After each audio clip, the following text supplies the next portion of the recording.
আসসালামু আলাইকুম। বিডি টেকএমজের পক্ষ থেকে আমি মোহাম্মদ জাহিদ হোসেন হাজির হয়েছি নতুন একটি ভিডিও নিয়ে। তো আজকের ভিডিওতে আমরা দেখাবো কিভাবে জেমিনাই দিয়ে আমরা একটি ওয়েবসাইট তৈরি করতে পারি। সেটা একটি আমরা প্রোডাক্ট সেলিংয়ের জন্য একটা ল্যান্ডিং পেজও বলতে পারি। সো এটা করার জন্য আমরা ইউজ করব চ্যাট জিপিটি আগে, কারণ চ্যাট জিপিটিতে আগে আমরা প্রম্পট জেনারেট করব। সো আমার মনে হয় যে প্রম্পট জেনারেটরের জন্য আগে চ্যাট জিপিটি ইউজ করাই ভালো। সেখানে আমাদেরকে প্রম্পট জেনারেট করার জন্য অনেকটা হেল্প করবে। এখানে আমি একটা প্রম্পট লিখেছি যেটা আমি একদম আহ, এটাই ফার্স্ট লিখেছি, এর আগে আমি কখনো ট্রাই করি নাই।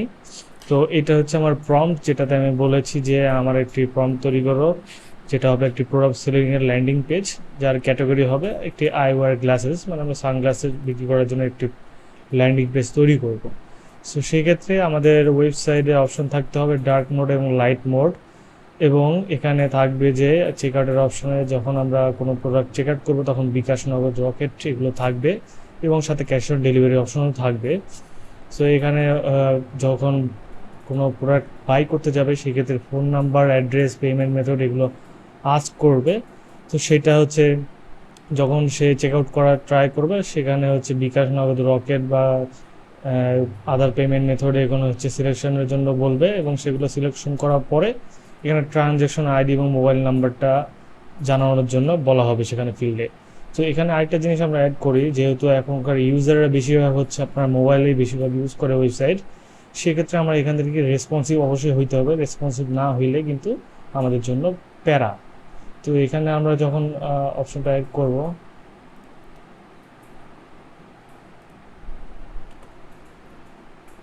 এখানে হবে মোবাইল রেসপন্সিভ।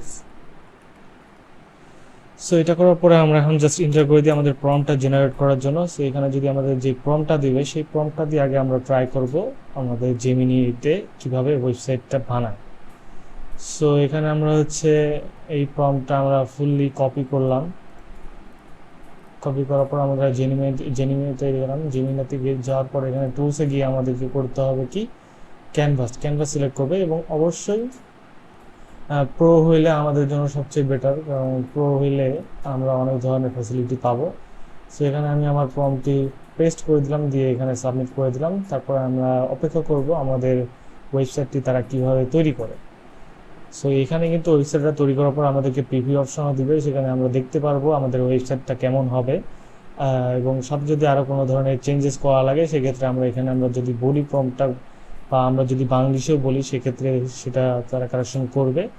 সো এই মুহূর্তে আমরা দেখছি যে আমাদের আইওয়ার স্টোরের একটি ল্যান্ডিং পেজ অলরেডি কোডিং করতেছে।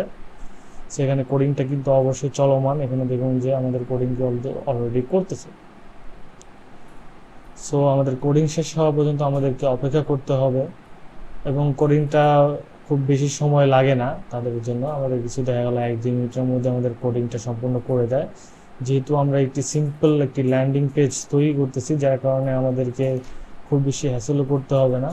কারণ অনেকের ক্ষেত্রে ল্যান্ডিং পেজটাও দরকার হয়, শুধুমাত্র কিছু প্রোডাক্ট সেলিংয়ের জন্য তারা ল্যান্ডিং পেজটা তৈরি করে, এবং ল্যান্ডিং পেজটাতে হচ্ছে একদম ডাইরেক্টলি যে প্রোডাক্টটা মানুষ কিনতে চায় সেটার উপরে টার্গেট করেই করা হয় ল্যান্ডিং পেজটা আরও।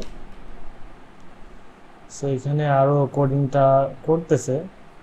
সো এখানে দেখা যাচ্ছে যে তারা বলতেছে, of course I will create a modern mobile responsive landing page for your eyewear store. Here is the single file for your website.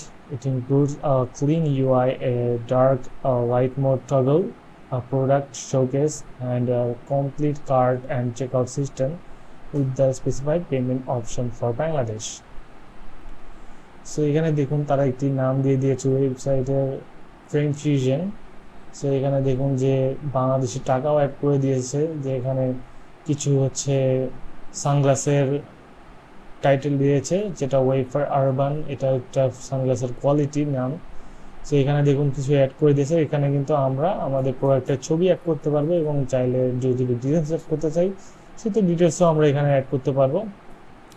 এখানে দেখুন যে আমরা অ্যাড টু কার্ট অপশনও পাচ্ছি।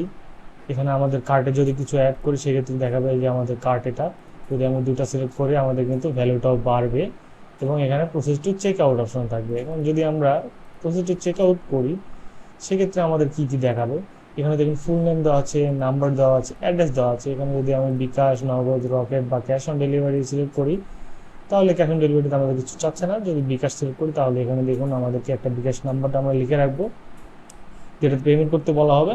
এবং পেমেন্ট করার পর সেখানে ট্রানজ্যাকশন আইডি এবং সেন্টার্স মোবাইল নাম্বার দেওয়ার পরে প্লেস অর্ডার করলে আমাদের অর্ডারটি প্লেস হয়ে যাবে। সো এই জিনিসটা কিন্তু আমাদের খুব ইজিলি হয়ে গেল। এখানে দেখুন আমরা light mode, dark mode option পাচ্ছি। যদিও আমার কাছে মনে হচ্ছে যে লাইট মোড, ডার্ক মোড কিন্তু কাজ করতেছে না। তারপরে যদি আমি এখানে বলি যে আমার এখানে ডার্ক মোডটা কাজ করতেছে না, তাহলে তারা কিন্তু ফিক্স করে দেবে। সো আমি বলি যে আমার হচ্ছে ডার্ক মোডটা কাজ করতেছে না, তুমি এটা ফিক্স করে দাও। আমি বাংলিশে লিখলাম, তোমার দেওয়া কোডটা ডার্ক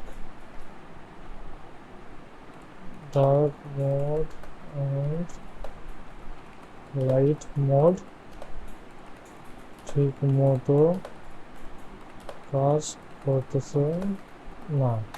এখন যদি ইন্টার করি, তারপরে সে হয়তো আমাদের এই প্রোগ্রামিংটা আবার ফিক্স করে নতুন করে কোডিং সাজাবে। সো আমরা একটু ওয়েট করেই দেখি যে আমরা একটা সলিউশনটা কীভাবে বের করতে পারি।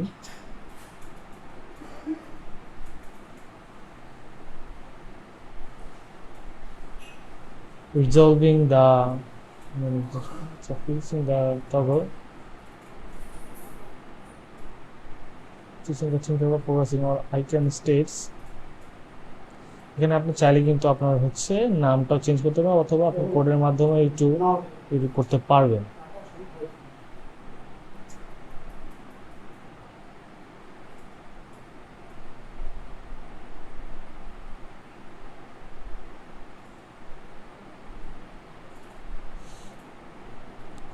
সো এখানে দেখুন তারা বলতেছে যে আপনার সমস্যাটি বুঝতে পেরেছি, dark mode and light mode টগলটি ঠিকমতো কাজ করার জন্য পরে কিছু পরিবর্তন করা প্রয়োজন।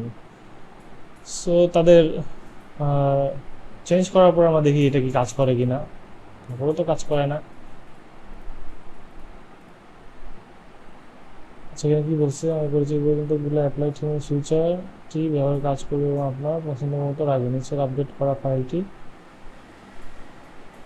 আচ্ছা এটা আগে আমরা একটি ফাইল সেভ করি। সেভ করার পরে আমরা এটা দেখব যে এটা কাজ করে কি না। তো সেহেতু আমরা হচ্ছে কোডটা এখানে ক্লিক করব। ক্লিক করার পর এখানে শেয়ার থেকে কিন্তু আমি কপি ইমেজও করতে পারি, বা এভাবে করলে আপনি কিন্তু এখান থেকে কপিটা করতে পারবেন। তো কপি করার পর আমরা হচ্ছে একটা কাজ করব, সেটা হচ্ছে নোটপ্যাডে আগে হচ্ছে আমরা আসলে নোটপ্যাডে এভাবে করাটা ঠিক হবে না। আপনাদের চাইলে একটা ভিএস কোড বা সাবলাইন এটা ইউজ করতে পারেন। এই অ্যাপ্লিকেশন ইউজ করার পরে আমার মনে হয় যে সেটা করা আপনার জন্য ভালো হবে। সো এক্ষেত্রে আমি একটি জাস্ট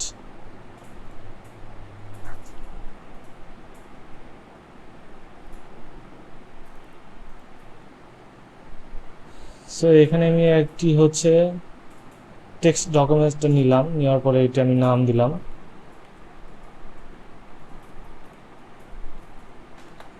এটা জাস্ট দিলাম, দেওয়ার পরে হচ্ছে এখানে আমরা কিন্তু এক্সটেনশন পরিবর্তন করতে হবে। সেখানে আমাদেরকে দিতে হবে, আমাদেরকে আই স্টোরি নাম না দিয়ে আমাদেরকে দিতে হবে ইন্ডেক্স। এখন যেহেতু এটা হচ্ছে আমাদের এখন টেক্সট ফরম্যাট, সেহেতু আমাদেরকে এটা আগে সুইচ করতে হবে HTML ফরম্যাটে। সো এখানে কিন্তু আমাদের ভি অপশন থেকে শোতে ক্লিক করার পর দেখবেন যে ফাইল নেম এক্সটেনশন, এখানে ক্লিক করলে কিন্তু আমরা এক্সটেনশন দেখতে পাচ্ছি, আমাদের এক্সটেনশন আছে। সো এখানে টেক্সট এক্সটেনশন আমরা রিমুভ করে দিয়ে আমরা হচ্ছে HTML লিখবো, দেওয়ার পরে ইয়েস করবো। এখন এটা হচ্ছে আমরা আমাদের VS কোড দিয়ে ওপেন করব।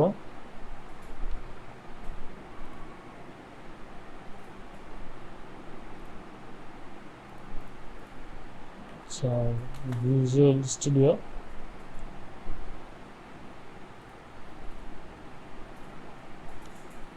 সেখানে আমাদের ওপেন ফাইল করলেই কিন্তু আমরা এখান থেকে, বা আমরা জাস্ট ড্র্যাগ করে নেই, এটা আমরা জাস্ট এখানে আমরা ড্র্যাগ করে দিলাম, দিয়ে এখানে রিমুভার করে দিয়ে এখানে ওপেন করে দিলাম। সো এখানে আমরা আমাদের কোড কপি করা কোডটি জাস্ট কন্ট্রোল ভি দিয়ে পেস্ট করে দিয়ে এখানে সেভ করে দেবো কন্ট্রোল এস দিয়ে। তারপরে এটা করলে আমরা দেখতে পারবো যে আমাদের ওয়েবসাইটটা কি হয়েছে কিনা। ওকে, দ্যাটস গুড। এখন আমরা যদি এখানে কিন্তু তারপর ডার্ক মোডটা ঠিকমতো কাজ করতেছে না। তবে এখানে কিন্তু আমাদের সলিউশন এভাবে করতে পারবো। তারপরে আপনারা বারবার বলবেন যে এইভাবে এই প্রবলেমটা হচ্ছে, বা এখানে থিমের কালারটা তুমি আগে হোয়াইট রাখো, তারপরে তুমি ডার্ক মোডের অপশনটা রাখো, সেটা করলে মনে হয় বেটার হবে। সো এই তো ছিল আজকের ভিডিও। আশা করি ভিডিওটি আপনাদের ভালো লাগবে। ভিডিওটি যদি আপনাদের উপকার হয় তাহলে আমার চ্যানেলটিকে like, comment, subscribe and share করে দিবেন। And thank you so much.